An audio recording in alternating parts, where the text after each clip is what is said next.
Cat, home of brilliant children's books. Meow.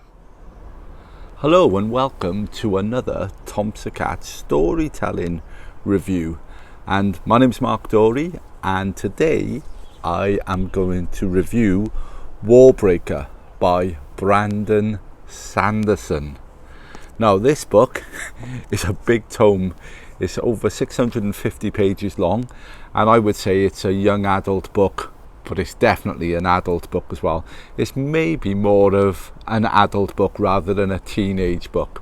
So this is by Brandon Sanderson. It is an international bestseller, as it says on the cover, and the tagline here is magic as you have never seen it before, and that is true. But what is this book all about? Well, stay tuned and I will tell you.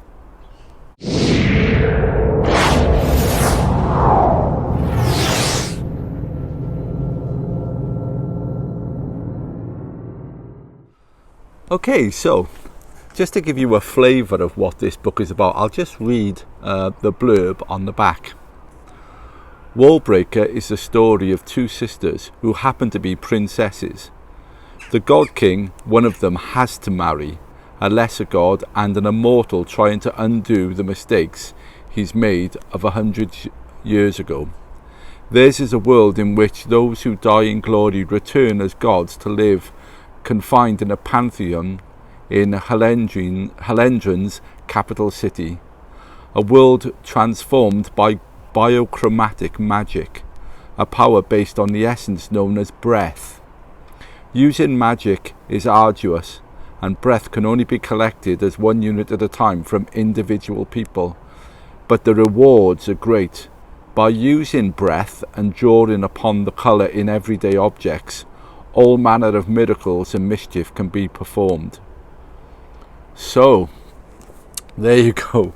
It's not an easy blurb to read actually, but this is a very unusual book, and with the tagline magic as you've never seen it before, it really is, because the magic is biochromatic, and that means that basically magic is passed in your breath.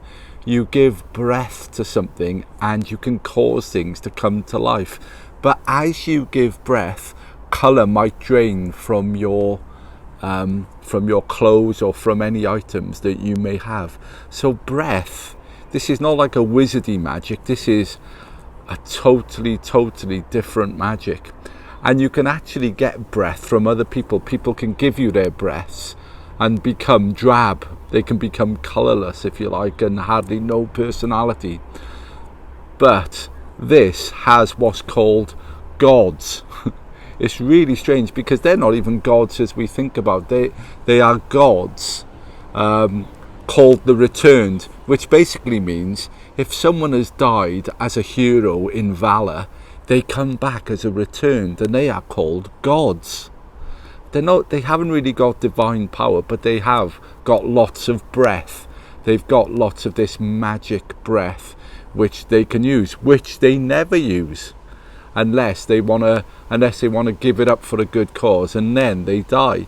So these returned are not really gods, but they're called gods, and they're worshipped as gods, and they have their own priesthood, and they've got unusual names, and all their names have two words joined together. Like there's the God King. Now the God King is one of the main characters. I'll tell you a bit about him in a second.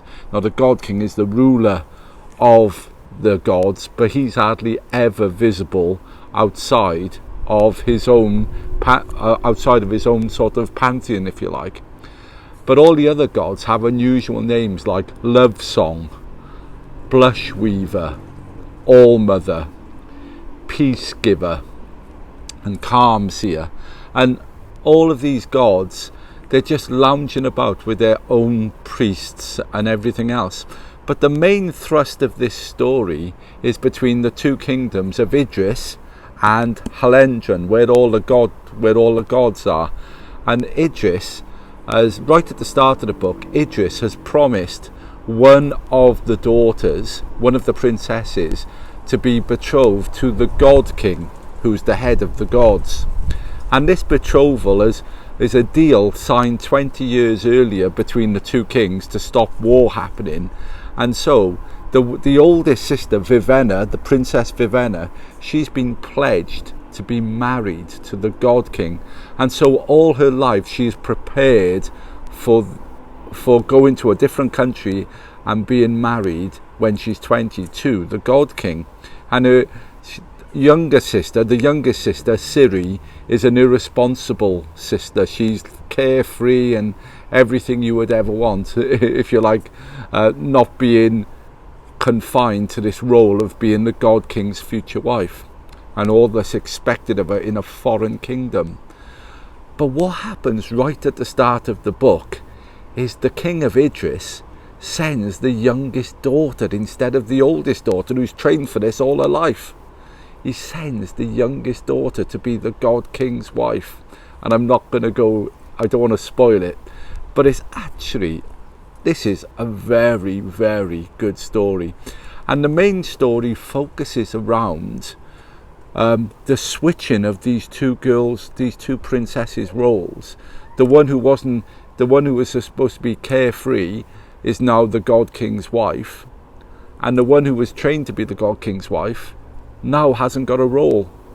And so she goes in disguise to Halandren in search of her sister. And basically what happens is there is a political thing happening where Halandren is scared of Idris and Idris is scared of Halandren, and there's the tension of war breaking out. And that's why you got the Warbreaker here. There's the tension of war breaking out.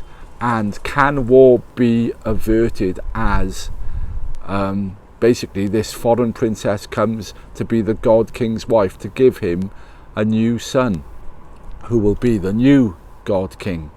And so is war going to break out?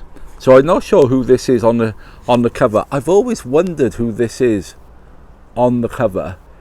I think it's supposed to be one of the princesses, but I'm not going to give too much away if I say doesn't really look like one of the princesses. So I don't think that is giving too much away. But what I would say is I found it quite hard to get into the book at first. Not really, really hard, but I was thinking, oh, is this my sort of book? But as I got into it, it was a real page turner.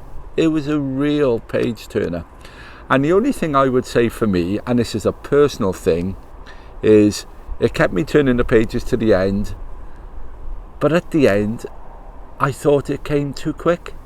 I don't know how to explain it really. I thought, like normally when you write a book, you have a very quick ending. But this came abrupt for me, and I would have liked just a little bit more. It was unexpected and everything else, so it was a good ending. I'm not saying that, but what I'm saying is I would have liked it a little bit more after going through 650 pages. This is a great book. Okay, my son recommended this to me. Brandon Sanderson apparently has done a universe of characters in different books. This is a standalone book, but the other ones, they all sort of tie in together. But apparently this is a standalone book, and he's saying, Dad, you'll really love this. And I did really love it. So what would I give it? I wouldn't give it a 5 because 5 is perfect, but I would give it a 4.5 stars. I think this is a great read, maybe more for an older teenager, maybe 17 onwards, maybe, or definitely for adults. This is an absolute cracker, and for me, as I went through the book, it just got better and better. So as always, if you're enjoying these reviews, why not like, subscribe and click the bell, and you'll never miss another episode, and we'll see you again for the next time.